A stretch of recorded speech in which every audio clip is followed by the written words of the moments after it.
বিসমিল্লাহির রহমানির রহিম। আসসালামু আলাইকুম। আমি আমিনার সংসার। আপনারা সকলে কেমন আছেন? আশা করি ভালোই আছেন। আমরাও সকলে ভালো আছি আপনাদের দোয়ায়, আলহামদুলিল্লাহ। তো আমি সকাল সকাল সকলকে আমি ঈদ মোবারক জানাই। সকলকে আমার ঈদ মোবারক। যে যেখান থেকে দেখছেন না কেন, মায়েরা, আপুরা, ভাইরা, বাইরে বিদেশে যেখান থেকে দেখছেন না কেন, সকলকে আমার ঈদ মোবারক বা সকলকে আমার সালাম, আসসালামু আলাইকুম। আমার সালামটা নেবেন সকলে। তো এখানে আমি সকাল সকাল চলে এসেছি কিচেন রুমে সিমুই বানাবার জন্য। তো আপনাদের ভাইয়া আমার ছেলেটা নামাজ পড়তে যাবার জন্য রেডি হয়ে গেছে, তো তাই আমি তাড়াতাড়ি করছি। এখানে সিমুইটা রান্না করতে এসেছি। এখন বাজে 6:45, আর নামাজ আছে 8টা থেকে। তো আমি তাড়াতাড়ি করছি এখানে সিমুইটা বানাবার জন্যে। সত্যি কথা বলতে গেলে একার হাতে না, সেই কারণে আমি কি বলবো, পাল পাবো না আসলে কোনো ব্যাপারেই।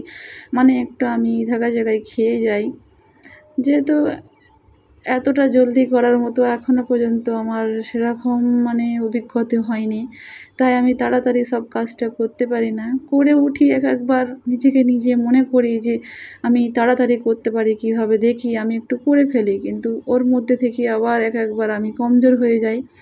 তো এখানে আমি সেমুইটা রান্না করার জন্য একদিকে দুধটা কুকারে বসেছি, কারণ তাড়াতাড়ি হয়ে যাবে। আর এই সেমুইটা একটু সিদ্ধ হতেও দেরি লাগে, টাইম লাগে অনেকটাই। সেই কারণে আমি একে একটু কুকারে দিয়ে দেবো, একটা সিটি মারলেই সেমুইটা রান্না হয়ে যাবে। আমি আপনাদেরকে জানাই, এইভাবেই যখন দেখবেন সেমুইটা একটু তাড়াতাড়ি হতে টাইম লাগছে, তো তাড়াতাড়ি হয়নি, সেটা আপনারা একটু কুকারে একটা সিটি দেবেন, দেখবেন খুব সুন্দর হয়ে যাবে।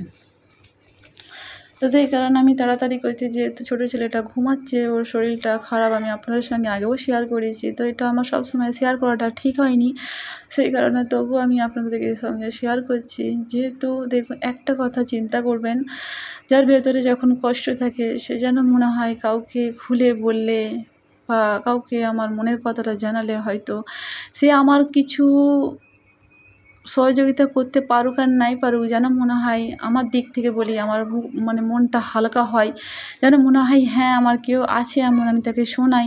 তাই আমি আপনাদেরকে নিজেরই মনে করি, সেই কারণে আমি আপনাদের সঙ্গে শেয়ার করি।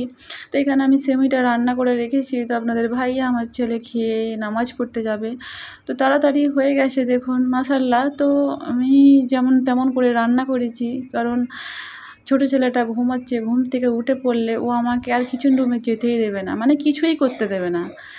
আমি আপনাদের সঙ্গে আগেও শেয়ার করেছি, ও শূন্যতে খাদনা করা হয়েছে 26 রোজায়। তো আল্লাহ তাআলা এমনই পরিস্থিতির মধ্যে গড়িয়েছে ওইটা, কি বলবো, তড়িঘড়ির মধ্যে হয়েছে। শরীরটা খারাপ ছিল বলে অসুবিধা হচ্ছিল খুবই, খুবই টেনশানের মধ্যে পড়ে গেছিলাম, সেই কারণে এটা ডাক্তার দিয়ে শূন্যতে খাদনা করানো হয়েছে। তো আপনারা সকলে দোয়া করবেন। তো এখন আপনাদের ভাইয়া আমার ছেলের সময় খেয়ে নামাজে চলে গেছে। তো নামাজের যেটা নামাজ পড়ানো হয়, তো সেটা হচ্ছে আমাদের ঘরের পাশেই। তো দেখুন এখানে কত মানুষ নামাজ পড়ছে, তো আমাদেরকে দেখতে নেই, যেহেতু মেয়েরা, আমি জানি না এতটা, তবুও আমি দেখছি, ভিডিও করে নিচ্ছি একটু। তো এখানে দেখুন কত মানুষ নামাজ পড়তে বসেছে, এখনও রেডি হয়নি নামাজ পড়ার জন্য। ভালো লাগে অবশ্যই লাইক শেয়ার করবেন। সকলকে আমি জানিয়ে দিচ্ছি আমার ঈদের তরফ থেকে ঈদ মোবারক। আসসালামু আলাইকুম।